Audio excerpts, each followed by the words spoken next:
سلام دوستان، خوش اومدیم به این ویدیو. امیرم از کانال امیر گیمر اومدیم با این ویدیویی که آقا اصلا نگم براتون، اصلا موضوع گنگی ها نکنین. اومدیم با موضوع در رمزدار که مطمئنم برای تک تکتون جذاب خواهد بود.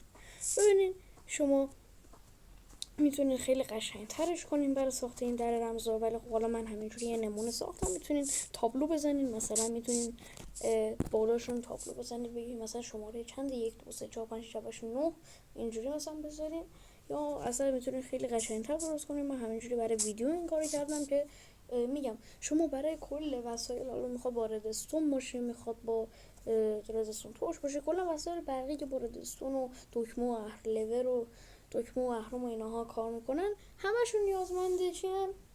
این که خود چجوری میگن بهش، خود اصل کاری رو یاد بگیری. یعنی مثلا سیم کشیش یاد بگیری، باید چجوری از چی به چی سیم بکشی، از چی به چی اهرم وصل کنی و اینها. اون رو که یاد بگیری میتونی 1000 مدل رنگ و لابش اضافه کنی. خب برای اگه میخواین رو یاد بگیرین تا آخر ویدیو همراه من باشین و بی معطلی بریم سراغ ویدیو.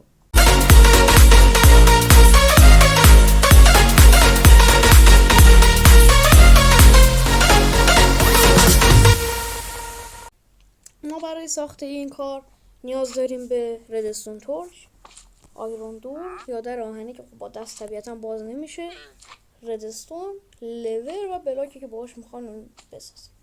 خب شما نیاز داریم به اینکه یه دیوار حالا هر چقدر که میخوایم بسازیم و اینکه حالا میام بهتون نشون ببینیم به این حالت که حالا الان شما من قبلا ساختم، حالا شما به اینا دقت نکنید. ببینید شما الان یه دیوار اینجوری دارین، شما نها کنین لوراتون رو همینجوری اهراماتون رو میذارین. خب بعد پشت اونهایی که میخواین رمزتون باشن، مثلا من میخواستم این ستای وسط رمز من باشن، پشت اونهایی که میخواین رمزتون باشن، ببینید باز شد، پشت اونهایی که میخواین رمزتون باشن باید چیکار کنین؟ ردستون تورچ بذارین. این ستا رو من گذاشتم، ردستون تورچ رو میذارین، به هر ستاشون ردستون وصل میکنین، جوری که نه اینکه هر کدومشون بیان وصلشن ها. یعنی نه یعنی اینجوری مثلا اینو اینجوری بکشین باز اون یکی دیگه رو بیاین اینجوری دیگه بکشین. هر ستاشون رو اول از هم رد میکنین اینجوری، بعد یک طرفه هر ستاشون به هم وصل شد، یک طرفه میاریم پایین. ببینین میاریم پایین، وقتی که آوردین شما نیاز دارین که اینو اینجوری بیاریم پایین تا که برسه به همون دری که میخوایم پایینش باز بشه. ترجیحاً به همون در اولیه بگین که دیگه باز خیلی نخواد بکنیم. میارین اونجا و وصلش میکنین به بلاک، یه دونه میکنین، بعد میارین شما این وسط رو خالی میکنین، این ردستون که میرسه بهش وسط رو خالی میکنین و یک ردستون تورچ میذارین.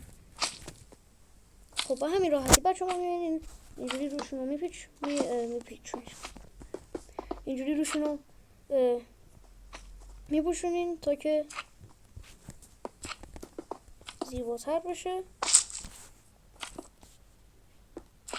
که حالا میتونیم خیلی قشنگتر درست کنیم. میگم من الان عجله‌ای درست میکنم که وقتی ویدیو گرفته نشه. به همین حالت دیگه حالا میتونیم خودتون دیوارش رو ببریم بالا که به نظر خودم خیلی قشنگ میشه. حالا من اینا رو بزنم،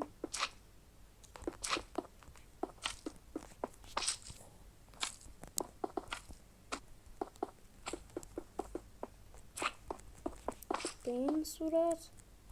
خیلی هم عجله‌ای فکر کنم که دیگه ما یک ردیف میگذاریم.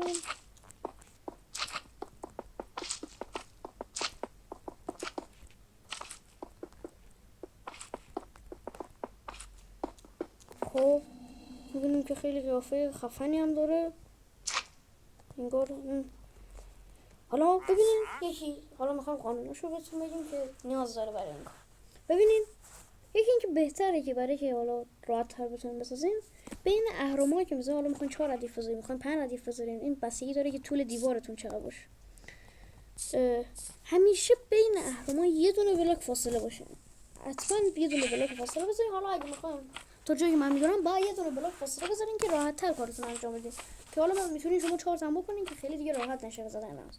و یه چیز دیگه ببینین، شما از خوبیاشه شما همه دکمه‌ها رو که بزنین در باز نمیشه. یعنی که شما الان همه این دکمه‌ها رو بزنین، 12 میشه.